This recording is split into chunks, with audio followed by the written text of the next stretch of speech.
अस्सलाम वालेकुम and ji good morning मुझे तमाम व्यूवर्स के कीअं हो, ख़ैरियत सां आहियो, ख़ुशि आहियो, ख़ुशियूं विरहाए रहिया आहियो, ज़िंदगियूं कीअं आहिनि, ज़िंदगी में छा कंहिंखे अॼु या कल्ह के ॾींहुं का ख़ुशी ॾेई सघिया आहियो या तव्हांखे अहिड़ी का ख़ुशी आहे जेका ॿिए कंहिं खां मिली आहे।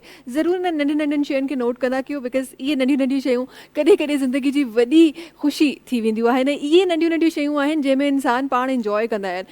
असांखे लॻंदो आहे त वॾियूं ख़ुशियूं जेके असांजी सेलिब्रेशन्स आहिनि उहे शायदि वॾियूं ख़ुशियूं हूंदियूं आहिनि, पर बेसिकली इंसान जो अंदरि जॾहिं ख़ुशि थींदो आहे न त उन्हनि स्मॉल नंढियुनि नंढियुनि बिगिनिंग्स सां थींदो आहे। त ज़रूरु उन्हनि खे पंहिंजी ज़िंदगी में वेही ज़रूरु कोट कंदा कयो। अॼोकी सुबुह अल्हम्दुलिल्लाह ॾाढी प्यारी थी आहे, ॾाढी ख़ूबसूरत थी आहे ऐं उन्हनि जे लाइ शायदि थोरी सी मुश्किल थी हुजे जेके सुबुह सुबुह गर्मी में कमकार लाइ निकिरंदा आहिनि, उन्हनि जे लाइ थोरी सी शायदि मुश्किल थी आहे सुबुह। बट जी जॾहिं टेम्परेचर जी ॻाल्हि थिए थी त जी अॼोको जेको टेम्परेचर आहे उहो चयो वियो वञे त कराची में 36 मैक्सिमम रहंदो, बट हिन वक़्तु मूंखे ईअं थो लॻे त 40s खां अबव आहे। सो फील जेका आहे उनजी कुझु ॿी आहे, पर टेम्परेचर अॼु बि ईअं लॻे थो त 36 जे कंट्रोल में ई रहंदो या अलाह ख़ैर करे पोएं साल वांगुरु जेकॾहिं 40s में वियो त असांजो फील लाइक किथे हूंदो, मां इहो सोचे रही आहियां। इन सां गॾोगॾु जी प्रोग्राम में अॻियां कुझु ॻाल्हियूं वधायूं था। अॼु पंहिंजे प्रोग्राम में खोड़ सारियूं शयूं आहिनि जेके असांखे ऐड करणियूं आहिनि, खोड़ सारियूं ॻाल्हियूं आहिनि जेके तव्हां ताईं पहुचाइणियूं आहिनि, तव्हां सां करणियूं आहिनि।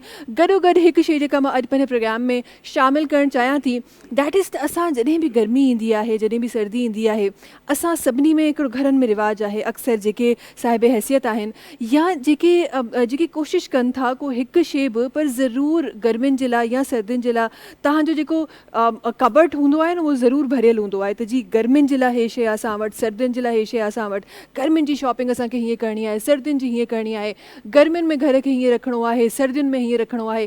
अक्सर तव्हां ऐं मां ज़रूरु इन्हनि शयुनि ते फोकस कंदा आहियूं, पर उन सां गॾोगॾु असां पंहिंजे पाण ते फोकस करणु किथे विसरी वेंदा आहियूं। गर्मियुनि में इहो न सिर्फ़ु मां चई रही आहियां, इहो मेडिकली प्रूवन आहे त गर्मी में तव्हांजी बॉडी खे डिफरेंटली ट्रीट कयो वञे त उहा बॉडी वधीक सही रहंदी, ऐं सर्दियुनि में तव्हांजी बॉडी खे जॾहिं डिफरेंटली ट्रीट कयो वञे त उहा वधीक सही रहंदी। पर असां हिकिड़े ई पैटर्न ते हलंदा आहियूं ऐं सॼो साल 12 ई महीना असां ईअं ई हली रहिया हूंदा आहियूं। हूअं जॾहिं कराची जी ॻाल्हि कजे त ॾाढी मुश्किल सां ई थोरी घणी सर्दी ईंदी आहे, बट अदरवाइज़ जेके ही पीक गर्मियूं आहिनि उन में ज़रूरु पंहिंजी बॉडी खे सही नमूने ट्रीट कयो, ज़रूरु हाइड्रेटेड रहियो, बिकॉज़ हिन वक़्तु हीट स्ट्रोक जा चांसिस बि इलाही घणा आहिनि। तंहिं करे तव्हांखे पंहिंजो बि ख़्यालु रखिणो आहे ऐं पंहिंजे प्यारनि जो बि गॾोगॾु ख़्यालु रखिणो आहे। प्रोग्राम में असां सां गॾु जीअं तव्हां सभु ॼाणो था त असां सां गॾु खोड़ सारा महिमान हूंदा आहिनि जेके असां गॾु हूंदा आहिनि, जिन सां डिफरेंट शयुनि ते असां ॻाल्हाईंदासीं। गॾोगॾु सभिनी खां पहिरीं मुंहिंजे प्रोग्राम जो हिकु ॿियो हिसो, ॾाढो ख़ूबसूरत हिसो, हूअं त तव्हां सभु मुंहिंजे प्रोग्राम जो हिसो आहियो जेके जेके मूंखे ॾिसी रहिया आहियो, पर हिकु ख़ूबसूरत हिसो जेको प्रोग्राम में वधीक जान विझंदो आहे, लाजू भाई असां सां गॾु आहिनि। अस्सलाम वालेकुम, कैसे हैं जी, खैरियत से, तबीयत ठीक है? आपका माइक किसने, ये आवाम की आवाज़ किसने बंद की है? अच्छा जी, चले थोड़ी देर में हम आवाम को आवाज़ देंगे। गॾोगॾु सां गॾु काफ़ी महिमान आहिनि जेके तशरीफ़ फरमा आहिनि, उन्हनि जी तरफ़ मां वञणु चाहियां थी। कल्ह असां लीगल एड सोसाइटी जे बारे में खोड़ कुझु ॻाल्हायोसीं, तव्हां ताईं उन कॉल सेंटर जूं काफ़ी सारियूं शयूं हुयूं जेके असां पहुचायूंसीं। गॾोगॾु उन कॉल सेंटर जे लाइ या पोइ हूअं ई लीगलाइज़ शयूं करण जे लाइ कहिड़ा मैटर्स आहिनि जिन ते असांखे सोचणु खपे, उन जे बारे में बि असां ॻाल्हायोसीं। गॾोगॾु ही नंबर जेको तव्हांजी स्क्रीन्स ते आहे इन जे बारे में अगेन एंड अगेन तव्हांखे ज़रूरु रटो हणणो आहे, ऐं जॾहिं बि का ख़ुदा न ख़ासिता कोई अहिड़ो मिसहैप थिए थो या थींदे तव्हां ॾिसो था त ज़रूरु हिन नंबर ते डायल कयो, बिकॉज़ ही तमामु टीम सिर्फ़ु तव्हां जे लाइ वेठी आहे। ही तमामु टीम जेका कमु करे रही आहे, सिंध गवर्नमेंट ऐं ही जेको प्राइवेट पार्टनरशिप थी आहे, इहे सभु तव्हां जे लाइ उते वेठा आहिनि। त तव्हां ज़रूरु स्टेप तव्हांखे खणणो आहे, पोइ मदद ख़ुदा जी हूंदी आहे, पर फर्स्ट स्टेप हमेशह तव्हांखे खणणो हूंदो आहे।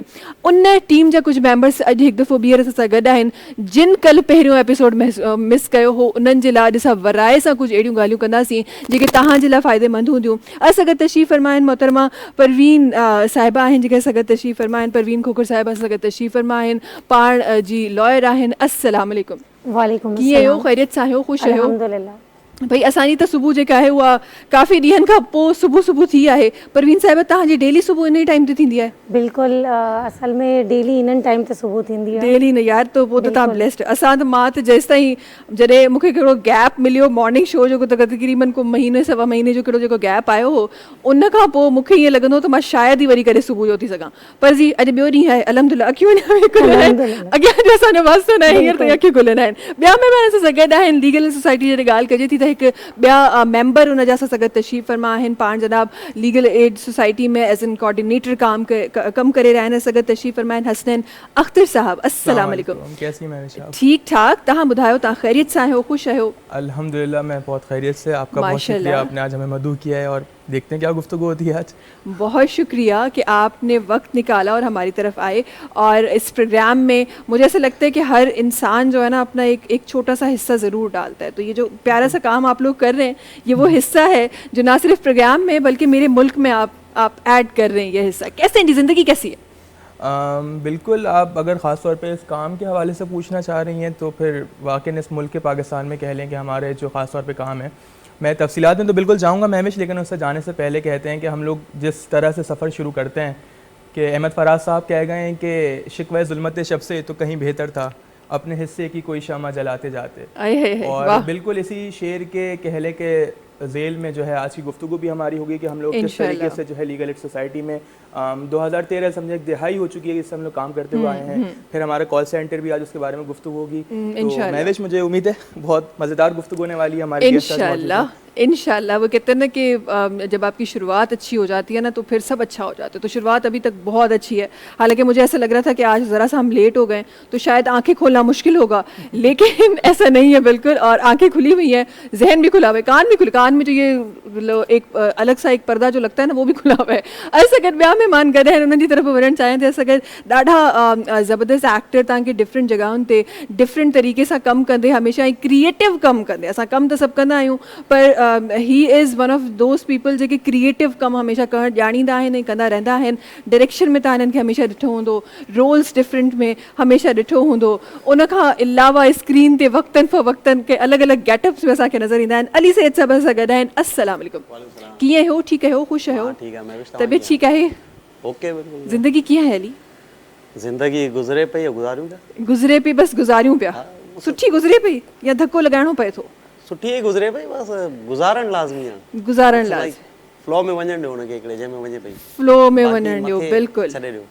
बिल्कुल। इहा वाकई सही ॻाल्हि आहे। त असां कॾहिं कॾहिं कुझु शयूं अहिड़ियूं ज़िंदगी में थींदियूं आहिनि त असां घबराइजी वेंदा आहियूं, बट चवंदा आहिनि न त गो विद द फ्लो, त उहो वाकई सही ॻाल्हि आहे। उन फ्लो में तव्हां वेंदो त शयूं पाण ई बहितर थी वेंदियूं आहिनि। हिकु ॿिया ॾाढा ज़बरदस्त साथी असां सां गॾु वेठा आहिनि, जेके असांजा महिमान आहिनि उहे असां सां गॾु वेठा आहिनि। ऐं ही उहे शख़्सियत आहिनि जेके तव्हांजे दिलनि में राज कनि था, जिन जी आवाज़ तव्हांजी जॾहिं कननि ताईं पहुचे थी त उहा दिलि में हिकु सरगम आहे जेका उथंदी आहे। असां गॾु ॾाढा सीनियर ऐं ॾाढा ज़बरदस्त असांजा सिंगर असां सां गॾु तशरीफ़ फरमा आहिनि। जनाब अनवर ज़दाई साहिब आहिनि जेके असां गॾु तशरीफ़ फरमा आहिनि। अस्सलाम वालेकुम। कीअं हो? ख़ैरियत सां हो? अल्हम्दुलिल्लाह बिल्कुलु ठीकु ठाक। तव्हां ॿुधायो, तबियत ठीकु आहे? ज़िंदगी कीअं पई गुज़रे? बहितरीन पई गुज़रे। किथे पई गुज़रे इहा ज़िंदगी? असांखे छो न पई नज़र अचे? धरती में गुज़रे। धरती में गुज़रे पई। हींअर त धरती ते ई आहियूं वाकई। हींअर तव्हां ज़मीन वारी धरती जी ॻाल्हि कयो, चैनल वारी धरती जी ॻाल्हि कयो, धरती ते ई आहियूं। धरती सां कहिड़ी मोहबत आहे? धरती जी नाल चैनल सां न, धरती सां कहिड़ी मोहबत आहे? बसि असांजी माना बेहद हुनजो बयानु नथो करे सघिजे धरती पंहिंजी सां मोहबत। बिल्कुलु बिल्कुलु बिल्कुलु ईअं ई आहे। ऐं हीअ मोहबत एक्चुअली कॾहिं कॾहिं इंसानु ॾाढो इमोशनल बि थी वेंदो आहे जॾहिं सोचींदो आहे, ऐं पोइ उन धरती सां जॾहिं ज़्यादती थींदी आहे न पोइ न ॾिठो वेंदो आहे, तकलीफ़ थींदी आहे। बिल्कुलु। ऐं इहा जेका वैल्यू धरती जी आहे न, उहा उन्हनि खे ख़बर आहे जेके ख़ुदा न ख़ास्ते कंहिं बि प्रॉब्लम जी वजह सां जेके शौक़ सां वञनि था उन्हनि खे त शायदि न ख़बर पवंदी हुजे, पर कंहिं मजबूरी जे तहत पंहिंजी धरती सां मोहबत कंदड़ माण्हू जॾहिं धरती छॾे वेंदो आहे उनखे एक्चुअली अहसासु थींदो आहे त धरती आहे छा। सो जी अॼु असांजा ही महिमान जेके सां गॾु आहिनि, अॼु इन्हनि सभिनीनि सां पंहिंजे प्रोग्राम खे सजाइणो आहे, प्यारियुनि प्यारियुनि ॻाल्हियुनि सां सजाइणो आहे। सभिनी खां पहिरीं जेको मुंहिंजो सुवालु आहे तव्हां सभिनी सां, त गर्मियूं कीअं पियूं गुज़रनि? सभिनी खां पहिरीं त मूंखे इहो ॿुधायो, गर्मियुनि जो हाल छा आहे तव्हां सभिनी तरफ़? गर्मियूं गरम पियूं गुज़रनि। गर्मियूं गरम पियूं गुज़रनि? कहिड़े चुल्हे ते गर्मियूं गरम शुरू थी वञनि थियनि जेके ख़तम ई न थियनि? चुल्हो बंदि ई नथो थिए? हूअं त गैस असां वटि आहे कोन, पर हिन जो चुल्हो बंदि नथो थिए। मथियों चुल्हो तेज़ आहे असांजा, जेके नॉर्मली मोस्टली जेके आंबार मच्छो चुल्हो तेज़ थी वियो आहे, बिल्कुलु तेज़ थी वियो आहे, हुनजी स्पीड जेका आहे उहा वधी वई आहे, पर गर्मियूं एक्चुअली अची वियूं आहिनि यार।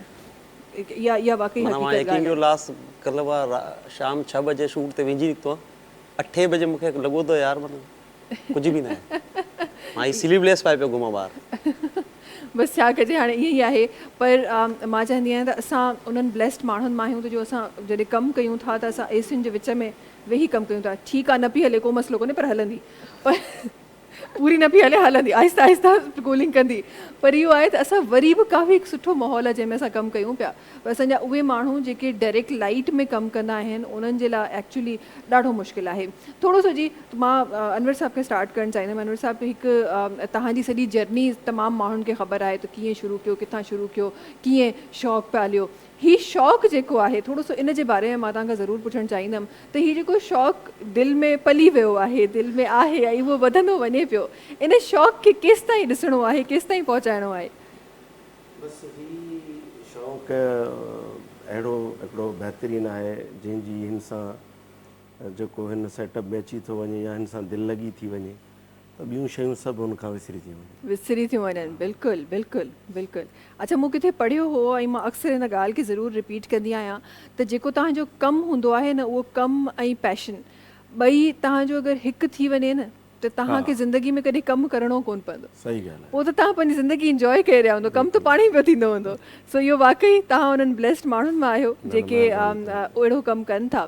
थोरो सो अचणु चाहींदमि लीगल एड सोसाइटी की तरफ़, और हसनैन साहब आपकी तरफ़ आना चाहूँगी।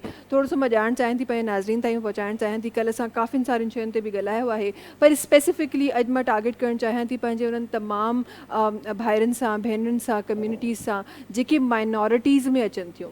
ज़रा सा उसके लिए हमें बताएं कि लीगल एड सोसाइटी किस तरह काम कर रही है और किस तरह, क्या कोई अलग से कोई ऐसे, क्योंकि हमें ऐसा लगता है जब आप माइनॉरिटीज़ की बात करते हैं तो सारा प्रोसीजर्स ही सारे अलग होने चाहिए, और घर ख़रीदना है तो अलग है, तो कुछ और करना है तो अलग है।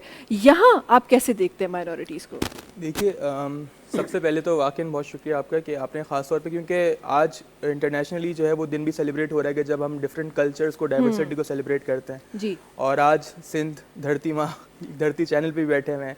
ख़ास तौर पे सिंध में जब भी हम कह लें रिलीजियस माइनॉरिटीज़ के मसलों को डील कर रहे होते हैं तो इसमें हमारे पास एक प्रोएक्टिव अप्रोच होनी चाहिए महविश, क्योंकि बात सारी है कि अब तक बहुत सारे लोग बात करते हुए हैं कि रिलीजियस माइनॉरिटीज़ के फ़लाँ मसले हैं, बट वो डॉक्यूमेंटेड नहीं है।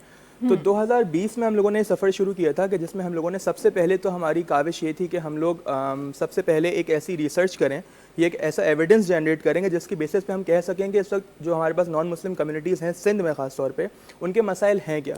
अगर हम जनरली बात करते हैं तो हमें देखने को मिलता है हमारे पास कह लें कि 295C ब्लास्फेमी लॉस पे मसले हैं, हमारे पास ये फोर्स कन्वर्जेंस पे मसले हैं। कि जब हम लोगों ने कम्युनिटीज़ से बात की और हम लोग कहें कि तकरीबन सिंध भर में हम लोग इस तरह से हम लोगों ने सर्वेज जब किए तो हमें पता चला कि जो रिलीजियस माइनॉरिटीज़ के जो बुनियादी मसले हैं ना, वो सबसे पहले तो कंज्यूमर इश्यूज़ के ऊपर है, या फिर कह लें आप कंज्यूमर राइट्स के मसले हैं। मिसाल के तौर पे छोटे छोटे मसले हैं, आप कह लें कि भाई बिजली का बिल बहुत ज़्यादा है, या NIC नहीं बना हुआ है, बेनज़ीर इनकम सपोर्ट के मसले हैं। क्योंकि ये छोटे छोटे मसले ऐसे होते हैं कि जो शायद हमें बहुत बड़े नहीं लग रहे हो, बट एक रोज़मर्रा ज़िंदगी में ये मसले बहुत सारे बढ़ के कह लें कि इनका एक बड़ा इम्पैक्ट क्रिएट हो जाता है। तो 2020 में जो है ख़ास तौर पे हम कहें कि इस वक्त पाकिस्तान भर में या सिंध भर में लोग काम कर रहे हैं रिलीजियस माइनॉरिटीज़ के लिए, लेकिन जो हमारा लीगल एड सोसाइटी का अप्रोच है वो थोड़ा सा इसलिए मुख्तलिफ है क्योंकि हम लोगों ने वाकई कम्युनिटी में उतर के कम्युनिटी से खुद पूछा कि आप हमें बताइए कि इस वक्त आपको किन चीज़ों पे असिस्टेंस चाहिए। जो आप लीगल असिस्टेंस हम कहते हैं आपको लीगल एड प्रोवाइड करेंगे तो किन चीज़ों पे चाहिए। तो हमारे पास कुछ बुनियादी इशूज़ हैं। मैंने सबसे बड़ा हमें जो इस वक्त मसला सामने आता है वो ये है कि जब हम लोगों ने खुद माइनॉरिटी कम्युनिटी से पूछा वो ये था कि ये लोग जब भी कहते हैं कि इनको कोई मसला दरकार है, किसी कोर्ट जाते हैं, सिविल कोर्ट कहीं भी जाते हैं, तो इनके फैसले जो होते हैं वो मुस्लिम कवानीन के तहत होते हैं। हमें पता होना चाहिए कि सिंध में हिंदूज का अलग से कानून एग्जिस्ट करता है, बिल्कुल बिल्कुल, मसीही कम्युनिटी का अलग से कानून एग्जिस्ट करता है। अगर वही फैसले जो मुस्लिम कह लें कि मुस्लिम बरादरी के किसी मुस्लिम शख्स के लिए होने चाहिए फैसले, उन्हीं कानून की बुनियाद पे भी अगर फैसले नॉन मुस्लिम के लिए होना शुरू हो जाए तो फिर यहाँ पे एक सिस्टमेटिक इनइक्वालिटी क्रिएट होती है। जी, जी। तो लीगल एड सोसाइटी की जो अप्रोच है खास तौर पे वो ये है कि हम लोग सिंध भर में हम कह लें कि हम लोग जाते हैं, कोशिश करते हैं मार्जिनलाइज कम्युनिटीज़, वो कम्युनिटीज़ की पसमानदा कम्युनिटीज़ हैं खास तौर पे, उसमें कह लें कि ख़वातीन हैं, बच्चियाँ हैं, या वो पर्सन विद डिसेबिलिटीज़ हैं हमारे पास, हम उनको टारगेट करते हैं। हम जाके उनको ये बताना कि देखें अगर तो आपका फ़लाँ मसला है, मिसाल के तौर पर आपका CNIC में आपका मज़हब तब्दील किया गया है या आपका नाम मुख्तलिफ है, तो ये एक छोटा मसला नहीं कि इसकी बेसिस पे फिर कह लें कि आपके बच्चों के बेफॉर्म नहीं बन सकते, बिल्कुल ऐसा ही है, तमाम आपकी डॉक्यूमेंटेशन उस पे चली जाती है। बिल्कुल, तमाम डॉक्यूमेंटेशन का कह लें कि वो लार्जर अगर हम फ्रेम में बात करें तो मसले क्रिएट होते हैं। तो लीगल एड सोसाइटी जो है वो खास तौर पे कोशिश करती है कि हम कम्युनिटीज़ में उतरें, कह लें कि ड्राइंग रूम टॉक्स ना करें, सिर्फ हम कम्युनिटीज़ में उतरें और कम्युनिटीज़ में उतर के वो अवेयरनेस सेशंस या आगाही सेशंस दें कि जिसमें हम बताएं कि हमारे पास हम उनको बताने चाहते हैं कि आपका भी कानून एग्जिस्ट करता है, जो आपका आइनी हुकूक हैं, कह रहे हैं जो कॉन्स्टिट्यूशनल राइट्स आपके पास हैं, जो आर्टिकल 8 से 28 तक आते हैं। तो ये तमाम हम उनको जब आगाही सेशंस देते हैं तो उसके बाद हमारे माहिर वकला होते हैं जो सेशंस जाके डिलीवर करते हैं।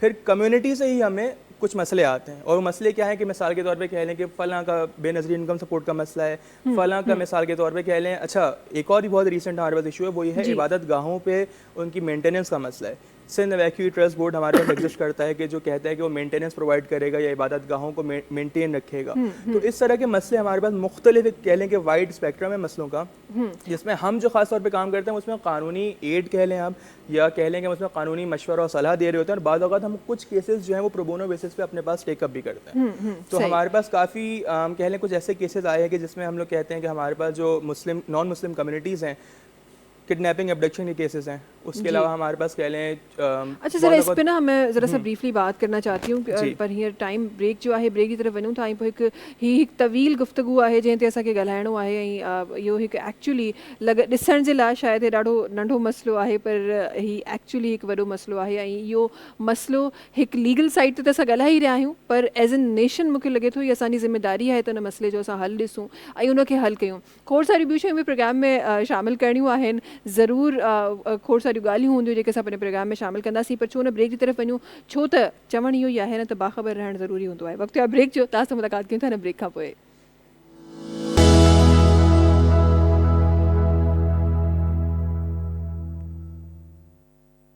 जी वेलकम बैक। ऐं जी असांजा महिमान सां गॾु त आहिनि ई आहिनि, पर जीअं तव्हांखे तारीफ़ में ॿुधायो त हिकु अहिड़ी आवाज़ सां गॾु तशरीफ़ फरमा आहे जेका जॾहिं आवाज़ तव्हांजे कननि ताईं पहुचंदी आहे त दिलि में घर करे ई वेंदी आहे।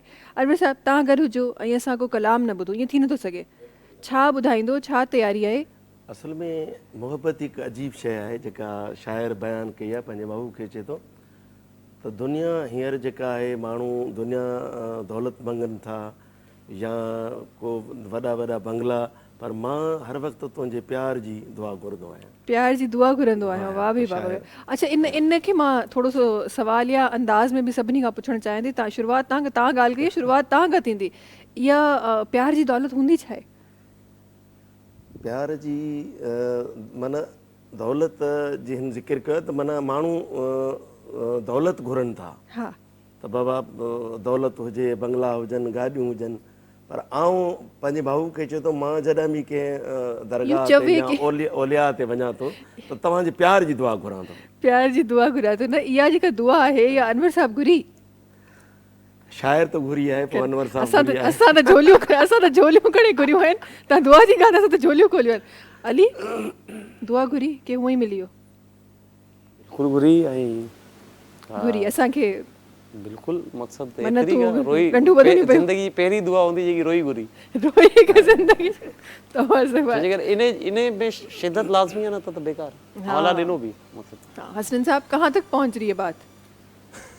समझ तो आ गई होगी, ये बात ही ऐसी है, क्या करे, तो जवाब भी देते हैं अब जरा। मोहब्बत की बात होगी तो वाकई देखिए, मैं तो अपने आप को उस जगह पे नहीं रखता कि मैं बात कर सकूं, क्योंकि एक ऐसी शय है मोहब्बत, लेकिन कहते हैं कि वाकई ये कायनात अगर रक्स कर रही है तो वो इसी के खातिर।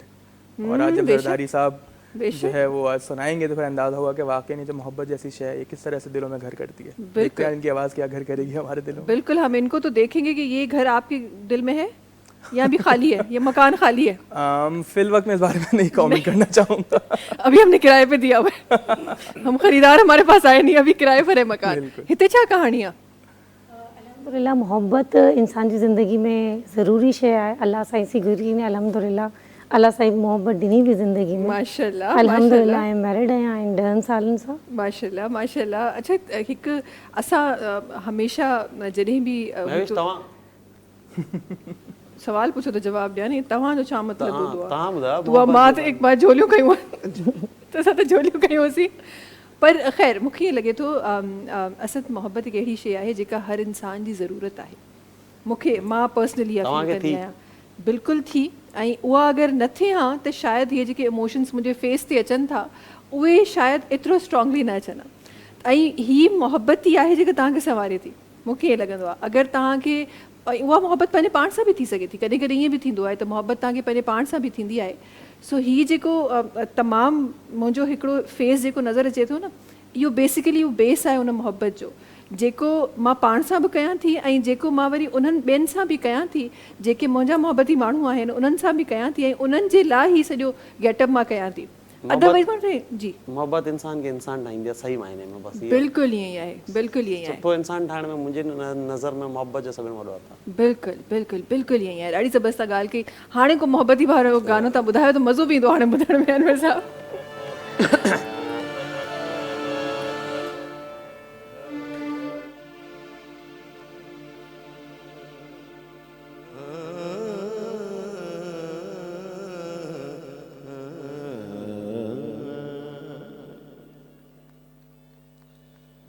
माण्हू मंगदे दौलत सदा,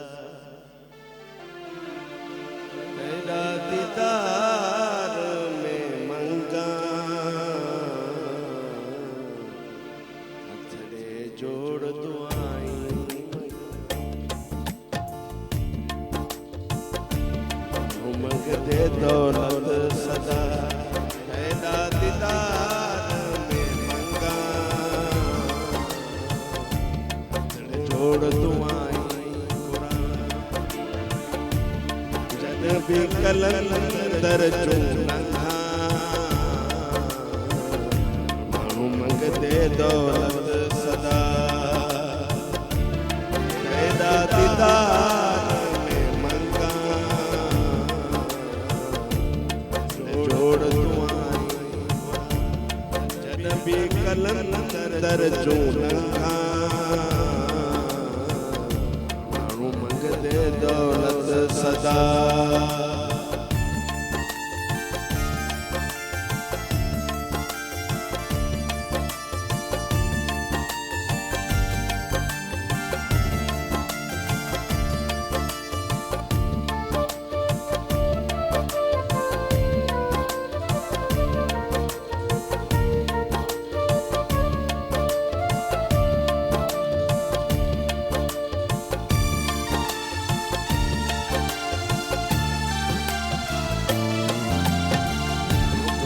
कर कर माण्हू चिड़े दे जिगर विदाए,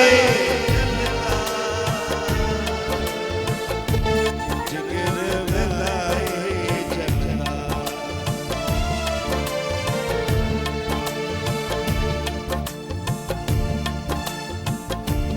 कर कर माण्हू चिड़े दे जिगर विदाए जला,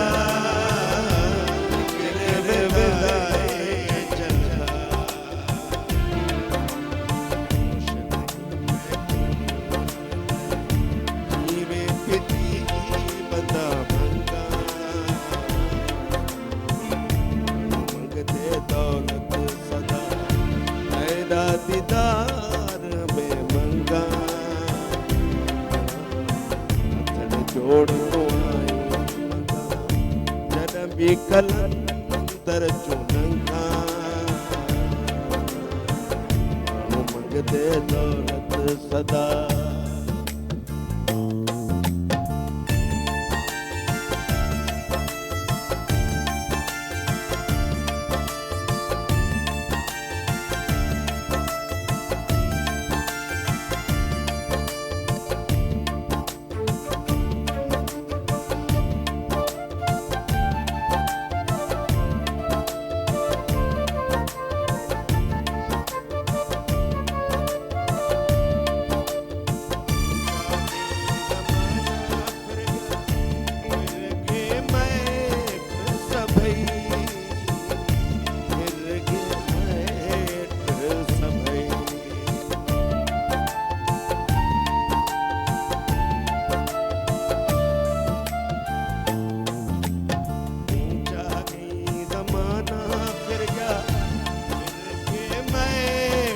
सभई मैट सभई हाड़िया छाती लाती वंदे नी गंगा, माण्हू मंगदे दौलत सदा, तेरा दीदार में मंगा जॾहिं दुआई मंगा जॾहिं बि कलंदर जो लंघा माण्हू मंगदे दौलत सदा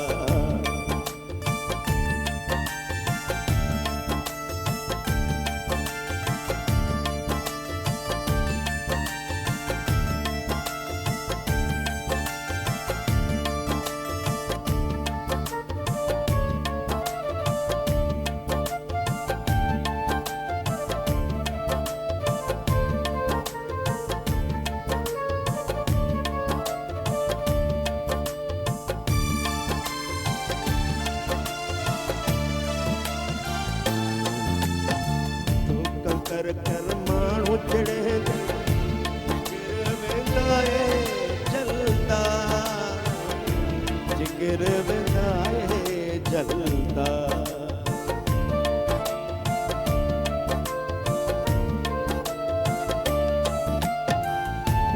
कर कर माण्हू चढ़े जिगर वेंदाए जलदा जिगर वेंदाए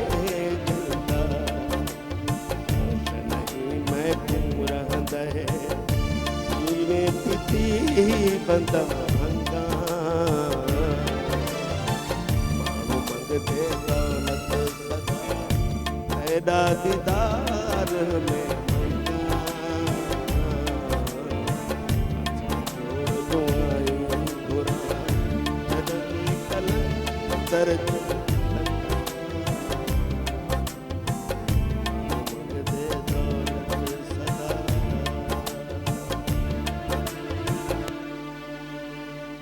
वाह जी वाह, वाह जी वाह, ज़बरदस्त ज़बरदस्त ज़बरदस्त। ये कितनी देर की सेटिंग हुई थी लाजो भाई?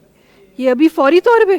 वाह यार ज़बरदस्त, माशाल्लाह माशाल्लाह। यहाँ तो खूबसूरती का अंदाज़ा था, लेकिन लाजो भाई माशाल्लाह से आप भी आई माशाल्लाह। तव्हां जेको इहो बयानु कयो आहे, ईअं लॻो पियो वाकई दिलि मां पई आवाज़ अचे। ईअं ई आहे अनवर साहब? बिल्कुलु बिल्कुलु दिलि मां पिया आवाज़ आहे, दिलि मां पिया। पोइ मतिलबु दुआ क़बूल थी? दुआ क़बूल बस आहे नज़दीक आहे, अञा नज़दीक आहे। थी वेंदी दुआ त माण्हू घुरे पियो न। हाँ बिल्कुलु क़बूल बिल्कुलु। थियण जी माना वो रस्ते में जो वेझो आहे घड़ी। हाँ रस्ते में हिकिड़ी क़बूल थी वञे त पोइ माण्हू ॿी घुरंदो आहे। जी जी जी। ॿी क़बूल थी वञे टी घुरंदो। उहो रस्तो आहे जेको हली रहियो आहे। अली तव्हांजी तरफ़ थोरो सो जल्दी सां अचणु चाहींदमि ऐं कुझु ॻाल्हियूं मां तव्हां सां बि करणु चाहींदमि। माशाल्लाह सां एतिरो कुझु कमु ऐं हिकिड़ो त कमु जेको आहे असां वटि सभु कनि पिया, असां सभु कयूं पिया, उन में मां बि शामिलु आहियां, असां सभु कमु कयूं पिया। बट हीउ जेको पैशन आहे कुझु क्रिएटिव करण जो, इहो पैशन कीअं पालींदा आहियो? अच्छा क्रिएटिव तव्हांजी महिरबानी, तव्हांखे लॻे थो उहो क्रिएटिव कमु था कयूं? क्रिएटिव कमु त केरु करण ई न पुॼे। मोस्ट ऑफ तव्हां सिंधी चैनल्स जी ॻाल्हि कयो असांजे उते त बिल्कुलु पॉसिबल न। Creative like short film web series कंदा आहियूं त हुन में काइंड ऑफ नओ कॉन्टेंट हूंदो आहे, कुझु शयूं डिफरेंट तव्हांखे जेको यूथ सां कनेक्ट कंदियूं आहिनि उहे शयूं असां कोशिशि कंदा आहियूं शूट कयूं। जंहिंजे लाइ तव्हांखे मां अप्रोच कंदो आहियां, तव्हां डेट न ॾींदियूं, टाइम न ॾींदियूं, घणो क़दुरु। ये अंदर जो ॻाल्हियूं आहिनि, इहे सभु बाद में कंदासीं। मां मक़सदु लाइव पिया वञूं ऑन साइट, मां चवणु पिया चाहियां त मां शदीद तमामु वॾो फैन आहियां हिननि जो। ऐं इहो हिन शो में न हूअं ई बि ख़बर आहे हिनखे एज़ एन एक्ट्रेस मुंहिंजी सिंध जी सभिनि मां बहितरीन जेकी पसंदीदा एक्ट्रेसिस आहिनि, हैदर कादरी आहे पसंदीदा एक्टर, उमेर भुट्टो आहे, फारूक मोना, इहे असांजे माण्हू।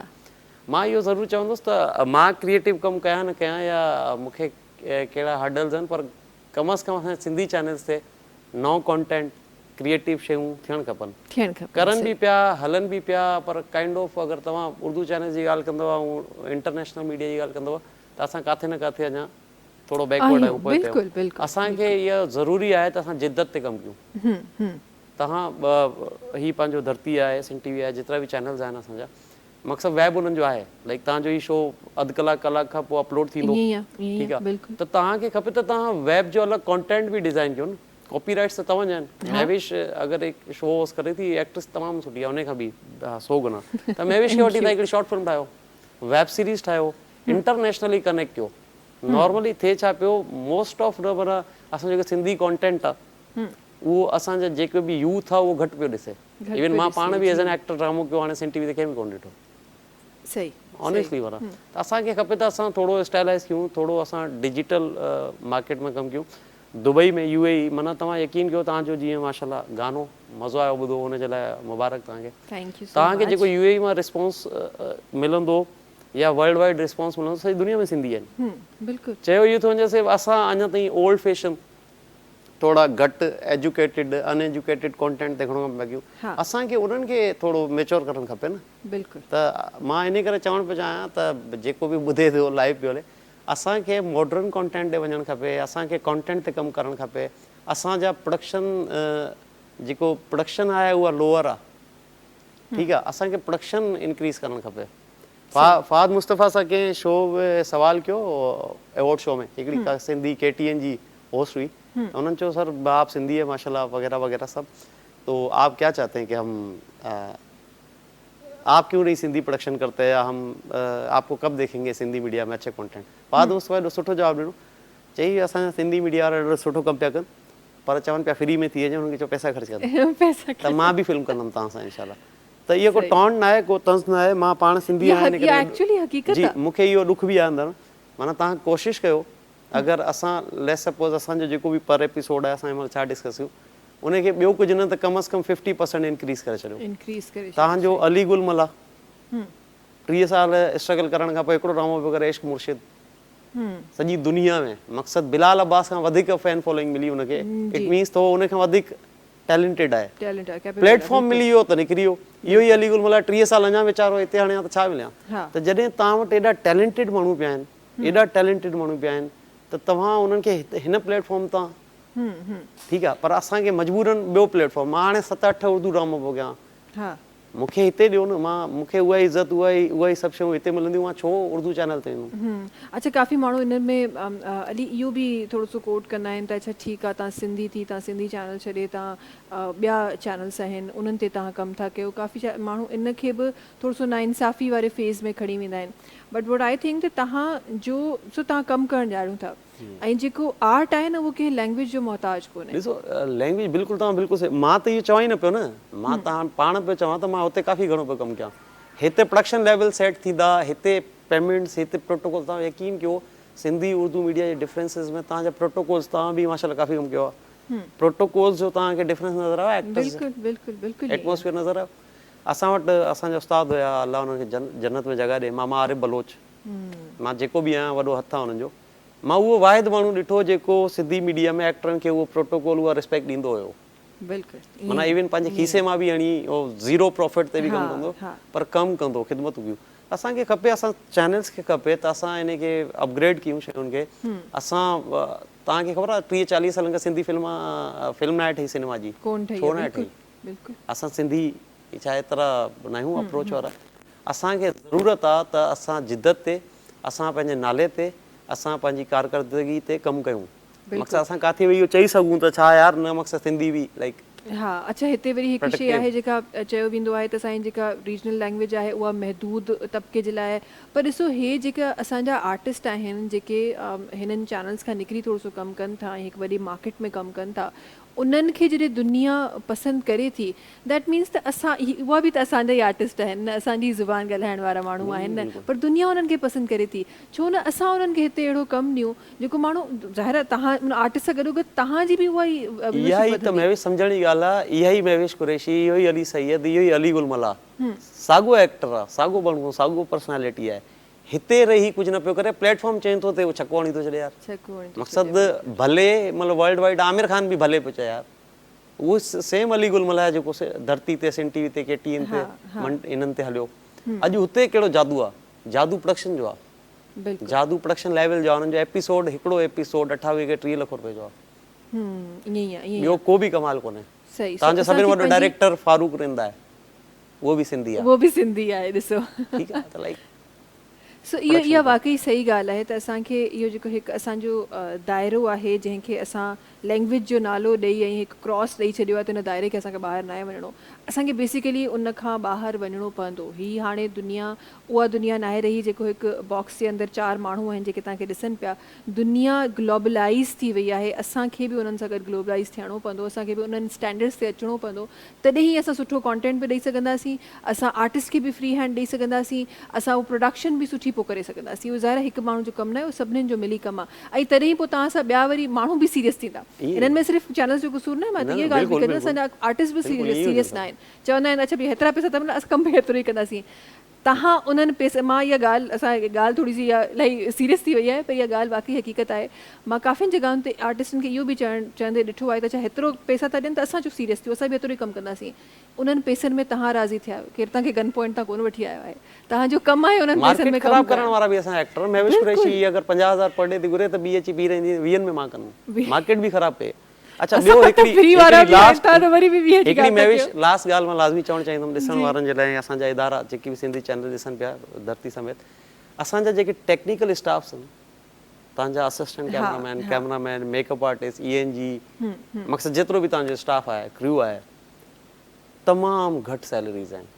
मां ऑनेस्टली थो ॿुधायांव, एतिरियूं घटि सैलरीज़ आहिनि उन्हनि जूं जो मां छा ॿुधायां तव्हांखे। उहो गैरेज ते कमु कंदड़ मैकेनिक बि मुनासिबु हूंदो त काइंडली उन्हनि जूं सैलरीज़ तव्हां जेको आहे अपग्रेड कयो, छो जे करे सभिनि खां वधीक महिनत उहे कंदा आहिनि। तव्हां एज़ अ होस्ट हिते AC में वेठा आहियो, असां ही सभु कमु कया, एज़ एन एक्टर बि उहो लाइटूं खणंदा आहिनि, उहो मक़सदु लोडिंग कंदा आहिनि, उहो सभु कुझु कंदा आहिनि। ऐं एॾो परे खां ईंदा आहिनि, कन्वेंस हुननि वटि हूंदी न आहे, कीअं ईंदा आहिनि, मूंखे सभु मां पाण गुज़रियो आहे न हिन खां, त काइंडली सभई चैनल सां दरख़्वास्त आहे त कम अज़ कम टेक्निकल स्टाफ जेतिरा बि आहिनि, जेके तव्हांजे क्रू आहिनि, उन्हनि जी सैलरीज़ अपग्रेड कयो। अॼु त गवर्नमेंट बि चई छॾियो आहे त मिनिमम 25 न हुजणु खपे, 25+ हुजणु खपे, त इन ते अच्छा धरती एक्चुअली छो त तव्हां गवर्नमेंट जी ॻाल्हि कई आहे त गवर्नमेंट जा माण्हू बि इन्वॉल्व थी था वञनि धरती जी ॻाल्हि थी कजे त धरती हिन शइ जो ख़्यालु रखियो आहे। इहा हिकु सुठी ॻाल्हि आहे त जेको गवर्नमेंट अप्रूव कयो आहे मिनिमम अमाउंट, उन खां मथे हीअ तव्हांखे उहे माण्हू मिलंदा, विच इज़ अगेन हिकु टाइम ते बि ॾियनि, टाइम ते बि ॾियनि। यार ख़बर न आहे, मुंहिंजे तव्हां टिजारियो पिया मूंखे 2-3 महीना थिया आहिनि, टाइम ते मिले पई न, इन खां वधीक न टिजारियो मूंखे प्लीज़, अञा ताईं मूंखे टाइम ते मिले पई, न मिलंदी त असां पोइ चुप रहण वारा माण्हू चओ था त पोइ माना ओके आहे न, पर ख़बर त हुजे भई हींअर ताईं ओके आहे न, अॻियां कुझु थींदो त तव्हांखे ॿुधाईंदासीं, कुझु कहिड़ी ख़बर पोइ पासो मटाए छॾियूं। अच्छा जी वञूं था असां पासो मटाए हेॾा बि वञी सघूं था असां, ऐं असां सां गॾु ॿिया महिमान बि वेठा आहिनि, थोरो सो असां उन्हनि सां बि ॻाल्हाइणु चाहींदासीं, तव्हांजी तरफ़ अचणु चाहींदमि। ऐं हिकु गुफ़्तगू असां प्रोग्राम जे आगाज़ में बि असां स्टार्ट कई, ऐं हीअ जेको हिकु लीगल टीम जो जेको साथ आहे, जेको माण्हुनि जे लाइ कमु करे थियो, उन जे बारे में असां ॻाल्हायो। थोरो सो उनजे कॉल सेंटर ते बि मां नज़र विझणु चाहींदमि, स्पेसिफिकली उन्हनि टॉपिक्स ते जंहिं टॉपिक्स ते असां थोरी देरि पहिरीं पे ॻाल्हायो, ऐं हसनैन साहब काफ़ी कुझु असांखे ॿुधायो। थोरो सो तव्हांजी कुझु ॻाल्हियूं बि मां ऐड करणु चाहींदमि, पर छो न हिकु ब्रेक जी तरफ़ वञिजे। नाज़रीन वक़्तु थियो आहे ब्रेक जो, तव्हां सां मुलाक़ात कयूं था नंढी कमर्शियल ब्रेक खां पोइ।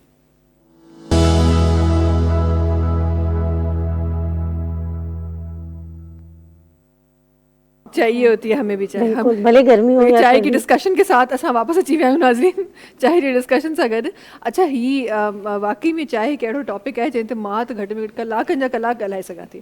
मां की चाय हिकु अहिड़ो टॉपिक आहे, पर मां ॻाल्हाइण थी चाहियां, छो त मां शुरू थींदमि त पोइ जवाबु असां कीअं वठंदासीं, तव्हां जी तरफ़ ईंदासीं, कुझु ॻाल्हियूं अधूरी छॾियोसीं ब्रेक ते वञण खां पहिरीं। जी बिल्कुलु, मां तव्हांखे ॻाल्हायां थी की सिंध लीगल एडवाइज़री जेका कॉल सेंटर आहे गवर्नमेंट ऑफ सिंध जी तरफ़ां थियो आहे 2018 में।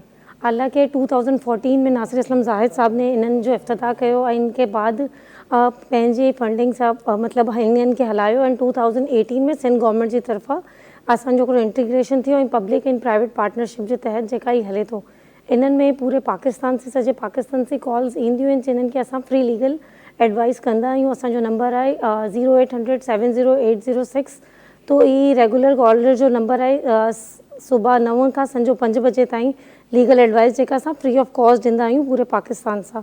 हिननि में पूरे सिंध सां पूरे पाकिस्तान सां कॉल्स असांखे ईंदियूं आहिनि, हिकु कॉल जी दूरी ते आहियूं असांजी लीगल एडवाइस। हिननि में असांखे पूरी मतिलबु लोकल कम्यूनिटीज़ और इंटीरियर जा माण्हू, जेका नॉन मुस्लिम कम्यूनिटी बि असांखे कॉल करे थी, उन्हनि जा बि अगरि कोई मसइला आहिनि, जेका उन्हनि CNIC वग़ैरह जा इशूज़ आहिनि, या उन जी शादी जो जेका उन्हनि में सेपरेशन थिए थो, जुडिशल सेपरेशन थिए थी हिंदू मैरिज एक्ट जे तहत, तो हू बि असांखे कॉल करे सघनि था, असां उन्हनि खे बि एडवाइस कंदा आहियूं। हिननि जे बाद तमामु घणा अगरि उन्हनि खे वकील बि ज़रूरी आहे तो असांजा मतिलबु अलॻि अलॻि प्रोजेक्ट्स आहिनि MFLO जे तहत उन्हनि खे वकील बि प्रोवाइड कंदा आहियूं जिन्हनि खे ज़रूरत हुई थी। असांजा घणा सारा प्रोजेक्ट आहिनि। असांजो कॉल सेंटर बेसिकली बेसिक आहे कि तमामु सभिनि खे लीगल एड फराहम करे थो। इन्हनि खां पोइ अगरि जेका लोगनि खे पार्टीशन जा मामला अथनि जीअं हिकिड़ी नियाणी आहे उनखे कोई हक़ न मिली रहियो, बेशक इंटीरियर साइज़ हुजे, उहो असांखे हिकिड़ो नंबर आहे असांजो, उन ते असांखे कॉल करे थी कि भई पंहिंजी सॼी ॻाल्हि ॿोल डिस्कस करे थी कि भई हिननि मसइलो आहे असांजो।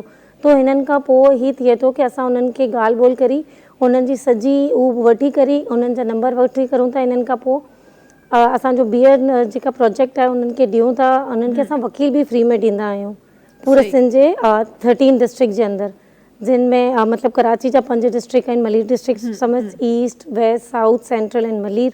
इन खां पोइ हैदराबाद आई, लाड़काना आई, सखर, दादू। तो इन्हनि सभ में असां शहजाद कोट इन सभ में सभिनी खे वकील बि प्रोवाइड कंदा आहियूं। और लीगल एडवाइज़री जेको कॉल सेंटर आहे त बेसिक माण्हू बि असांखे कॉल करी पंहिंजे हर घर जा मसइला इंतिहाई राज़दारी जे साथ जो वठी सघे थो कि कोई बि कानूनी मसइलो अगरि उन्हनि खे आहे तो असांखे हिकिड़ी कॉल जी दूरी ते करी सघे थो। अगरि हिननि टाइम बि कुझु लोगनि खे पंहिंजी पाण में जेका राज़दारी सां ॻाल्हाइणो आहे तो असांजे नंबर ते कॉल करी हिननि टाइम बि उहो फॉरन लीगल एडवाइस वठी सघे थो। सही।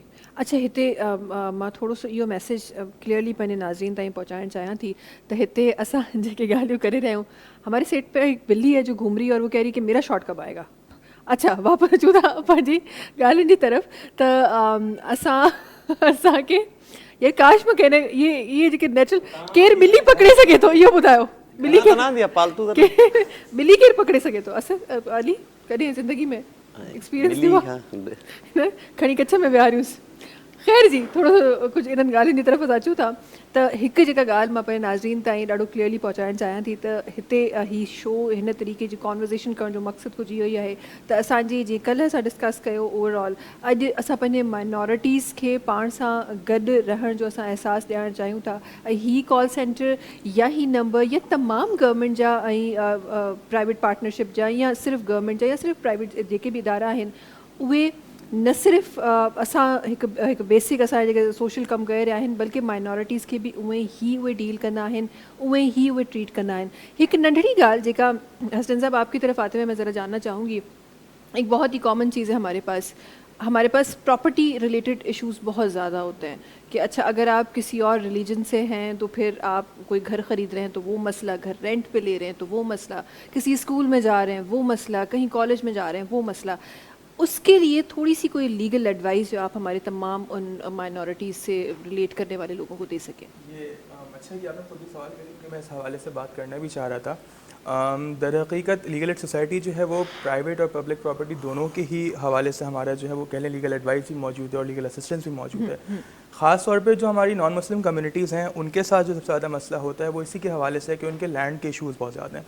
इंटीरियर में आप जाइए तो इंटीरियर में उनके प्रॉपर्टी के मतलब कभी किसी का कब्ज़ा है, चाहे तो प्राइवेट प्रॉपर्टी चाहे पब्लिक प्रॉपर्टी भी है। हमारा ख़ास तौर पे जो काम है वो इसी हवाले से है कि हम लोग कोशिश करते हैं कि जो उनकी प्रॉपर्टी के इशूज़ हैं उसमें एक तो कानून क्या कहता है ए, बी उसमें आपके पास जो कह लेंगे अगर आप उसको केस को प्रोसीड करना चाह रहे हैं तो हम आपको वकील भी दे रहे हैं। एक चीज़ ये भी है कि बाज़ औक़ात सिर्फ़ और सिर्फ जो है ना विरासती प्रॉपर्टी का ही मसला होता है, तो कहते हैं कि जायदाद आपको विरासत में मिल रही होती है, वो स्पेसिफिक नॉन मुस्लिम से रिलेटेड नहीं भी। अगर आप कहेंगे पाकिस्तान भर से हमारे पास तरह के इशूज़ आते हैं कि जहाँ पे सिर्फ विरासत के मसले हैं कि भाई मिसाल के तौर पर वालिद साहब की तरफ से विरासत थी लेकिन भाइयों ने नहीं दिया, मतलब एक सोशल इशू है, इस पर बात करनी चाहिए तो बात करेंगे तो शायद मसला हल हो सकता है जी। ये इशू भी है नॉन मुस्लिम कम्युनिटी के लिए। ख़ास तौर पे हमारे पास जब भी इस तरह कोई मसला आता है तो हमारी सबसे पहली अप्रोच यही होती है कि हम पहले तो उस मसले की तह तक जाएं और दूसरी बात ये होती है कि हमारे पास देखें अगर हमारे कॉल सेंटर के थ्रू खबर आई, दो मैकेनिज़म्स हैं। एक तो ये कि हमारे कॉल सेंटर के थ्रू कोई खबर या कोई क्वेरी आती है, अगर कोई क्वेरी कॉल सेंटर के थ्रू नहीं आई, कोई बंदा हमारे ऑफिस आया है या हमारे डिस्ट्रिक्ट में ऑफिस हैं, कह लें कि मतलब डिस्ट्रिक्ट भर में हमारे ऑफिस हैं, कोई ऑफिस पहुँचता है,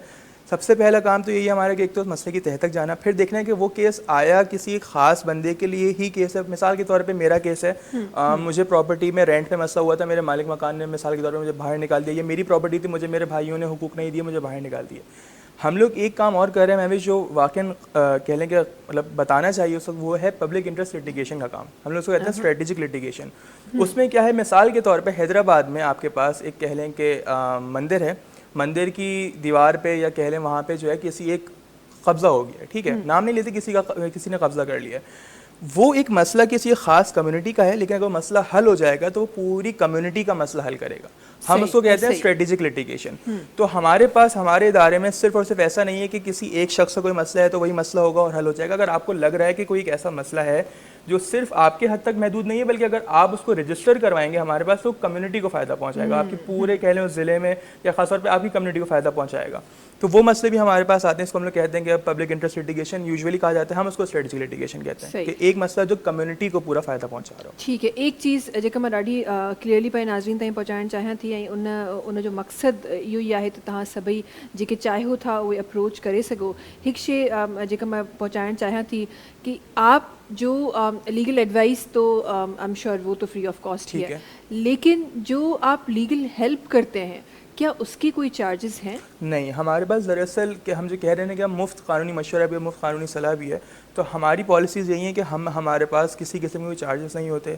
हम कहते हैं कि हमारे पास वॉक इन केसेस भी आते हैं, कॉल्स के थ्रू भी आते हैं और रेफरल पाथवे भी होता है। जो एक और बात मैं आपसे कहूँगी, मैं बाज़ औक़ात ऐसा होता है कि अगर कोई कह लें कि मार्जिनलाइज्ड कम्युनिटी में से कोई खातून है, जो खातून उठ के हमारा दफ्तर नहीं आ पा रही, तो हम लोगों ने कम्युनिटी में एक पैरालीगल्स का, एक कम्युनिटी चैम्पियंस का एक नेटवर्क बनाया हुआ है। वो दरअसल नेटवर्क ऐसे कि हमारे पास कुछ लोग हैं, कुछ कह लें फ़ाल हजरात हैं अपनी कम्युनिटी के, हमने उनको ट्रेन कर दिया है कुछ उनके बेसिक लॉज के ऊपर और उनको बता दिया कि आपने किस तरीके से कंप्लेन रजिस्टर करनी है।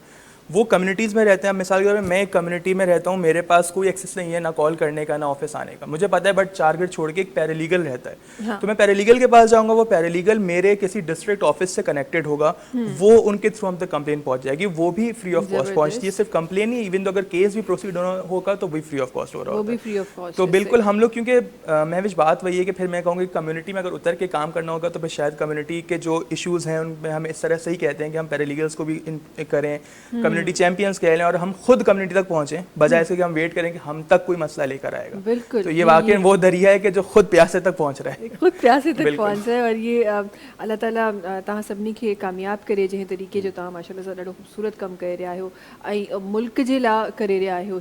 ये सिर्फ किसी एक की भी, वो कहते हैं ना कि आप मदद करते हैं तो पूरी इंसानियत की आप मदद कर रहे होते हैं, तो ही सॼे मुल्क जे लाइ कि हिक जी बि हेल्प थिए थी, उहो तमामु जेका असांजी कंट्री आहे उनजे तमामु माण्हुनि जे लाइ हेल्प थिए थी। ऐं अगेन मां उहा ई ॻाल्हि जेका हसनैन साहब चई पिया, मां उनखे रिपीट करणु चाहींदमि, तव्हां करण लाइ शायदि उहो हिकु केस हूंदो जेको थी रहियो हूंदो, पर उन खां पोइ उहो तमामु सोसाइटी या उहो तमामु ख़ानदान बि, उहे तमामु जनरेशन्स बिल्कुलु हिकिड़ी एग्ज़ाम्पल सेट थी वञे, एग्ज़ाम्पल सेट थी वञे। बिल्कुलु बिल्कुलु एग्ज़ाम्पल सेट थिए थी, ताकी अचण वारी नस्लनि बि सोचनि कि मां भई हुन नियाणी पंहिंजो हक़ खणणो आहे, तो मूंखे बि लाज़मी मुंहिंजो हक़ खपे। हा हा, तो हिकिड़ी वुमेन एम्पावर थी वञे हिन करे। बिल्कुल बिल्कुल। मैं आपको बताऊं, मैं लाड़काना में था, फुल्ला पोटा वहाँ पे कोई गांव है, कोई उसमें वहाँ पे यकीन मानिए वहाँ पे एक औरत है जिसकी बेटी की कम उम्र में शादी हो गई थी, और अब वो चाह रही, जब उनको पता चला कि नहीं 18 साल एक मतलब आपके पास एक एज है, लीगल एज है जिसके थ्रू शादी हो सकती है, जब उनको पता चला कि शादी उस कम उम्र में हो गई थी, तो वो उन्होंने केस दर्ज किया। और मैंने, अच्छा वो केस क्या हुआ, कैसे जीती, वो जीती, उनको उसको वापस उनकी बेटी मिली, सब कुछ मिला, बट एक आखिरी जुमला था उनका, जो जुमला मेरे साथ रह गया और आज जुमला मैं हमारे नाज़रीन तक भी पहुँचाना चाहता हूँ। वो एक ऐसे इलाके से थी महविश के जहाँ पे शायद खाने के मसले थे और कह लें कि माहौल भी वैसा था और सब कुछ, यानी कि उनका जुमला था कि मैं अब अपने इलाके की ख़वातीन की वकील हूँ। मतलब सोचिए ये चीज़ कितना बड़ा एक इम्पैक्ट क्रिएट करती है कि एक औरत को इतना एम्पावर कर दिया कि वो आज इत्मीनान से कह रही कि ना सिर्फ अपने ख़ानदान की बल्कि अपने पूरे इलाके की ख़वातीन की वकील। वाह, बहुत अच्छी बात है, बहुत अच्छी बात है। ऐं अहिड़ा एग्ज़ाम्पल असां वटि आहिनि ऐं असांजी ही धरती ते अहिड़ा एग्ज़ाम्पल्स रहनि था। अली थोरो सो जल्दी सां तव्हांजी तरफ़ अचणु चाहींदमि, प्रोग्राम जो टाइम अॼु ईअं भॼियो आहे जो ख़बर ई न पई आहे, ख़बर न आहे त अच्छा मूंखे कॾहिं कॾहिं ईअं लॻंदो आहे त तव्हां जेको फ्लाई कंदा आहियो उन खां वधीक तव्हां रनिंग करे सघो था, तव्हांखे छा थो लॻे? ईअं सवाल आहे ज़हन में खेविड़न उस्ताद बुखारी जो शेर हुयो, खेविड़न कड़की ज़मीन लर्ज़ी खुदा न रोके उन जी मर्ज़ी। वाह, जिथे सितम थे उते बुखारी जलण पलण खां रही न सघंदो। वाह जी वाह, वाह जी वाह। मेरिट ते ॻाल्हाईंदासीं, ऐं अगरि तव्हांजो इन सां कंसा न ईअं रिलेट आहे जी, जेकॾहिं सिर्फ़ु कम सां एक्टिंग सां ऐं क्राफ्ट ते पिया ॻाल्हायो त ॾिसो, मुंहिंजे ख़्याल में हिकु आर्टिस्ट जे लाइ मोहबत खां पोइ ॿियो को रीज़न ई न आहे जीअण जो, सर्वाइव करण जो, स्ट्रगल करण जो। ऐं जेको कमु करणु खपे, मां त ऑनेस्टली थो ॿुधायांव, रिश्तो हुजे, कमु हुजे, को बि तव्हांजी फील्ड सां ज़िंदगी में जेको कमु कयो आहे, बेलोस थी कयो आहे, बेइंतिहा जुनून ऐं शिद्दत सां कयो आहे। ज़बरदस्त। इन करे जेको बि कंदासीं ईअं ई कंदासीं, न कंदासीं त पोइ न ई कंदासीं, न पोइ ई वञी उबर करी कंदासीं मल्हाईंदासीं। पोइ उबर करी मल्हाईंदासीं। बट मूंखे लॻे थो आर्ट हिकु अहिड़ी शइ आहे, चाहे को बि आर्ट हुजे, सिर्फ़ु मां एक्टिंग जी या सिंगिंग जी या होस्टिंग जी ॻाल्हि नथी कयां, को बि आर्ट हुजे, आर्ट हिकु अहिड़ी शइ आहे तव्हां शायदि छॾे ॾियो उहो तव्हांखे कोन छॾींदो आहे। इहो मुंहिंजो लाइफ एक्सपीरियंस आहे। तव्हां कुझु बि कोशिशि कयो न, कश्तियां जला के आ जाओ, पर उहो तव्हांखे कोन छॾींदो आहे, उहो किथे न किथे अंदरि में पियो पलंदो आहे। मां इहो ई त चवां पियो, हीअ जेकी फील्ड आहे न, जेको असांजो कमु आहे, आर्ट सां जेको बि रिलेट माण्हू आहे, उहो एतिरो माना नाकारा करे छॾे, असां इन जे लाइ कुझु करे ई नथा सघूं। वाक़ई में आख़िर में उबर करी मल्हाए, अदरवाइज़ कुझु नथा करे।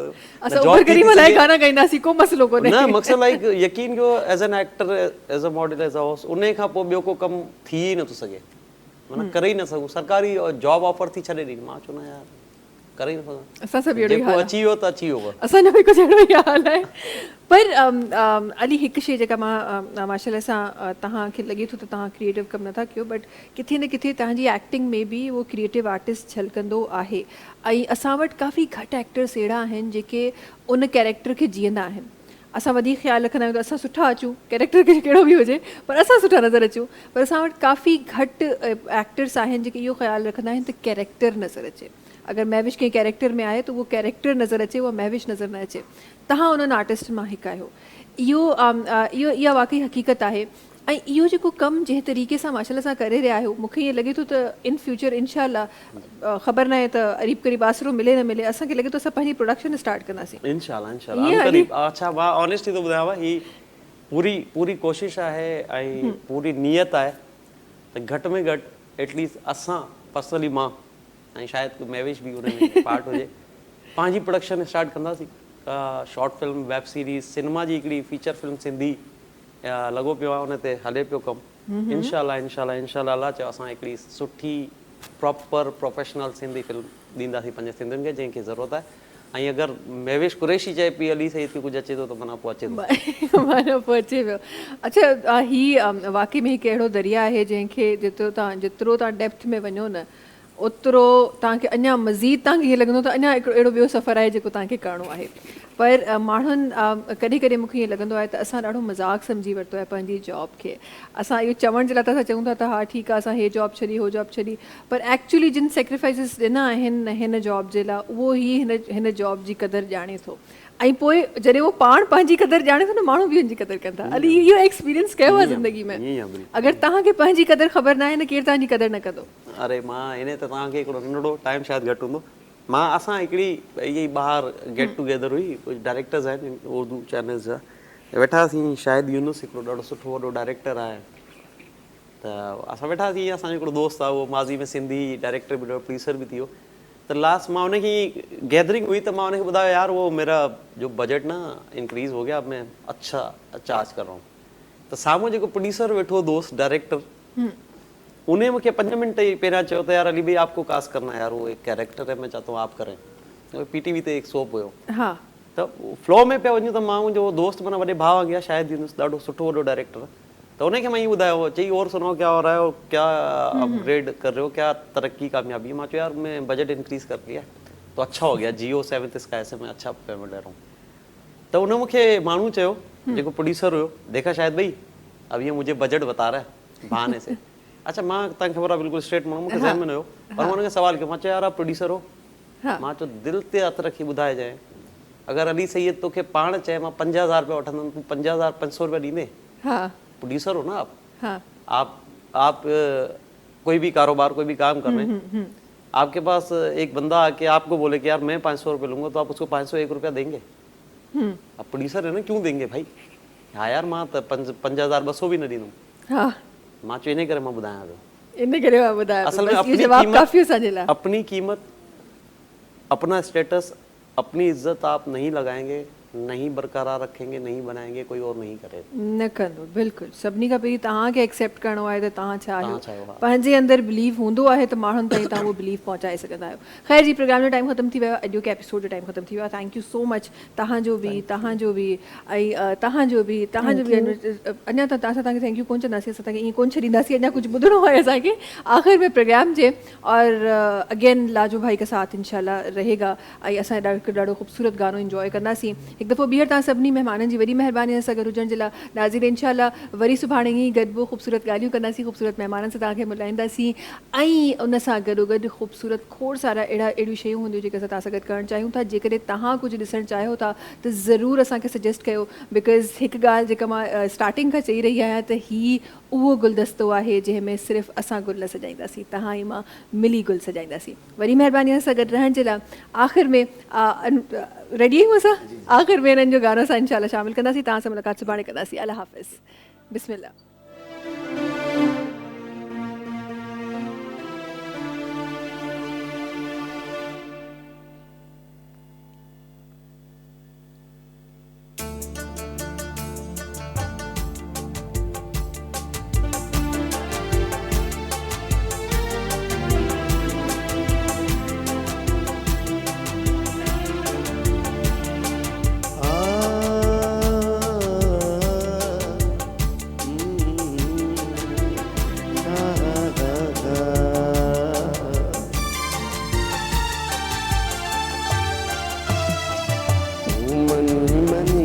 मेहरबान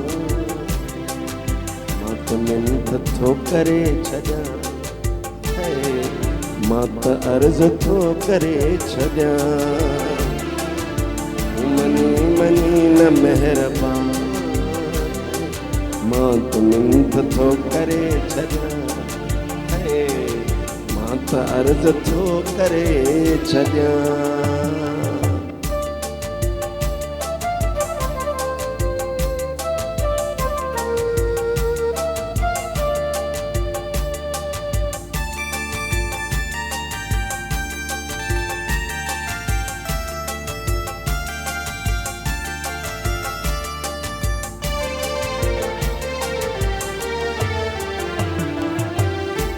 तू अगे घसी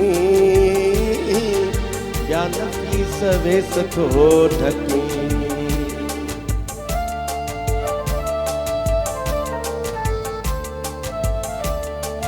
हिकु त तू अगे घसी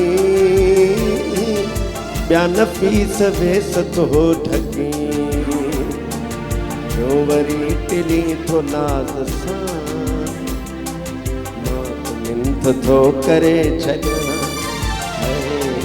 मां त अर्ज़ थो करे छॾियां तूं मनी मनी न महिरबान मां त मिंथ थो करे छॾियां मां त अर्ज़ थो करे छॾियां